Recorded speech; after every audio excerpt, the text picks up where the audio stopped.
Hi అండి అందరికీ. నేను first time meal maker biryani చేశానండి. ఎలా ఉందో మీరే చెప్పండి, టేస్ట్ చేయండి. మొదటిగా నా ఛానల్ని ఒక్క లైక్ ఇచ్చుకోండి ప్లీజ్, సబ్స్క్రైబ్ కూడా చేసుకోండి. ఫస్ట్ అయితే నేను మిల్ మేకర్ని ఆల్రెడీ 1 అవర్ నానబెట్టిన తర్వాత ఉప్పు, పసుపు, తర్వాత అల్లం వెల్లుల్లి పేస్ట్, బిర్యానీ మసాలా అన్నీ వేసుకున్నానండి.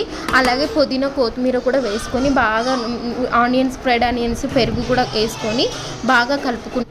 కొంచెం కారం కూడా వేసుకున్నాను. బాగా కలుపుకున్న తర్వాత చూడండి ఎంత బాగా పట్టేసిందో. ఆ తర్వాత కొంచెము మనం ఫ్రైడ్ ఆనియన్స్ వేసుకున్న ఆయిల్ అనేది దాంట్లో వేసానండి. అది కూడా వేసుకొని బాగా కలుపుకొని నేను లాస్ట్లో కొంచెం కరివేపాకు కూడా వేసుకున్నాను. అది పక్కన పెట్టేసుకున్న తర్వాత బియ్యం పోసాను. నేను నార్మల్ రైస్తోనే చేస్తున్నానండి. బియ్యం పోసిన తర్వాత చెక్క, లవంగాలు, బిర్యానీ ఆకులు, కొత్తిమీర, కొంచెం ఉప్పు, అల్లం వెల్లుల్లి పేస్ట్ అంతా వేసి ఆ బియ్యాన్ని కూడా లాస్ట్లో నేను కొంచెం టమాటా వేసానండి. బాగుంటుందని చెప్పి గ్రేవీగా కొంచెం వాటర్ పోసి మగ్గనిస్తున్నాను. పైన నిమ్మకాయలు కూడా నిమ్మకాయ కూడా పిండుతున్నానండి. చాలా అంటే చాలా బాగా ఉడుకుతుంది.